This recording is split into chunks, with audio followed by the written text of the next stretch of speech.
بسم اللہ الرحمن الرحیم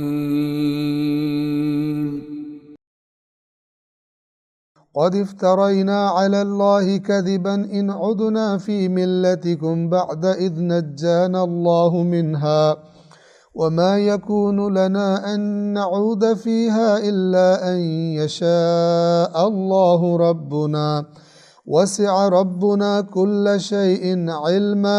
على الله توكلنا ربنا افتح بيننا وبين قومنا بالحق وأنت خير الفاتحين۔ یہ اس قسم کی آیات میں جب اینڈ میں آتا ہے الا ان یشاء اللہ،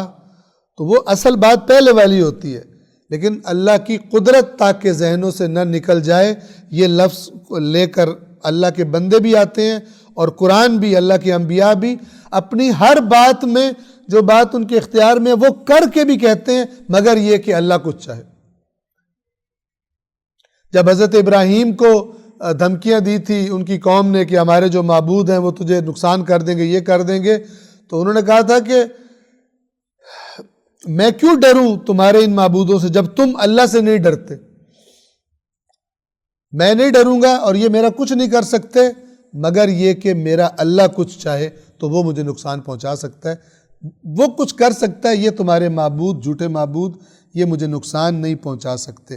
ان آیات سے جو انسان کو سیکھنا چاہیے کہ کسی کام کے کرنے کے بارے میں حتماً اللہ کو یاد رکھے۔ مثلا جو ہم کہتے ہیں نا انشاءاللہ، اگر اللہ نے چاہا تو، یہ یہی ہے، قرآن نے سکھایا ہوا کہ اپنے آپ کو سب کچھ مت سمجھو، اگرچہ تمہیں سارے وسائل سامنے نظر آ رہے ہوں اور تمہیں یقینی ہو کہ تم یہ کام کر گزرو گے اور یہ مسئلہ تمہارا حل ہو جائے گا اور تم فلان مقام پہ پہنچ جاؤ گے۔ اگر مومن ہو تو اللہ کو ہمیشہ یاد رکھو اور کہو کہ اگر خدا نے چاہا تو یہ کام ہو جائے گا۔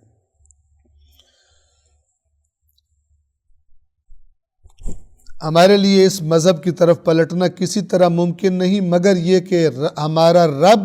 اللہ چاہے۔ وَسِعَ رَبُّنَا كُلَّ شَيْءٍ عِلْمًا، ہمارے رب کا علم ہر چیز پر محیط ہے، یعنی ہم جو بات کر رہے ہیں، حضرت شعیب فرما رہے، دیکھیں کتنا یہ زبردست ہے اللہ کے سامنے اپنی عاجزی کا اظہار۔ حضرت شعیب فرما رہے ہیں ہم تو اپنے محدود علم کے مطابق بات کر رہے ہیں، ہم نہیں آئیں گے، جو ہمیں پتہ ہے اللہ نے ہم پہ احسان کیا ہے، ہم تمہارے دین میں واپس نہیں آئیں گے، تم نے جو کرنا کر لو، مگر یہ کہ ہمارا اللہ چاہے۔ یہ کیوں کہہ رہے ہیں؟ اس لیے کہ تمام چیزوں کے علم پر اللہ محیط ہے، کل کیا ہونے والا ہے، کیا ہو جائے، وہ محیط ہے، اور وہ اگر کچھ چاہے تو الگ بات ہے، ورنہ ہم جو جانتے سمجھتے ہیں ہم واپس نہیں آئیں گے۔ علی اللہ توکلنا، اور ہم نے اللہ ہی پر بس صرف توکل کیا ہے، یعنی پوری قوم دھمکیاں دے رہی ہے، سردار جو حکمران طبقہ ہے، طاقتور طبقہ ہے، وہ حضرت شعیب کو اور ان کے ساتھ ایمان لانے والی قلیل تعداد کو وہ دھمکیاں دے رہے ہیں، ظاہر ہے معاملہ خراب ہے، یہ پتہ نہیں کیا کیا کر دیں گے، ٹھیک ہے، جیسے ہوتا ہے بندے اٹھوا لیں، مروا دیں، قتل کروا دیں، پروپیگنڈے کروا دیں، نکال دیں، کورٹ سے آرڈر لے دیں یہ ملک بدر کر دو، اس کو نکال دو یہاں سے۔ یہ سب یعنی پوری کی پوری دنیا ان کی خطرے میں ہے، ان کا اس شہر میں رہنا خطرے میں ہے، لیکن وہ جواب میں کیا کہہ رہے ہیں؟ علی اللہ توکلنا، ہمیں تمہارا کوئی ڈر نہیں ہے، اس لیے کہ ہم نے تو صرف اللہ پر توکل کر لیا، ہم اپنا جو کام ہے، جو ہماری ذمہ داری ہے وہ کر رہے ہیں، اور اس کے بعد نتیجہ کیا نکلتا ہے اللہ بہتر جانتا ہے، اس کے سپورٹ کر دیا ہم نے۔ ربنا افتح بیننا وبین قومنا بالحق، اور پھر اللہ سے دعا مانگتے ہیں اے ہمارے پروردگار ہمارے اور ہماری قوم کے درمیان برحق فیصلہ کر دے۔ وانت خیر الفاتحین، اور تو بہترین فیصلہ کرنے والا ہے۔ لفظ ہے افتح، کھول دے، فتح کرنا یعنی کھولنا، جس کو ہم فتح بولتے ہیں، فاتحین کھولنے والے۔ کیونکہ جب کوئی مسئلہ ہوتا ہے، کوئی جھگڑا ہوتا ہے تو گویا کہ بات سمجھ نہیں آ رہی ہوتی،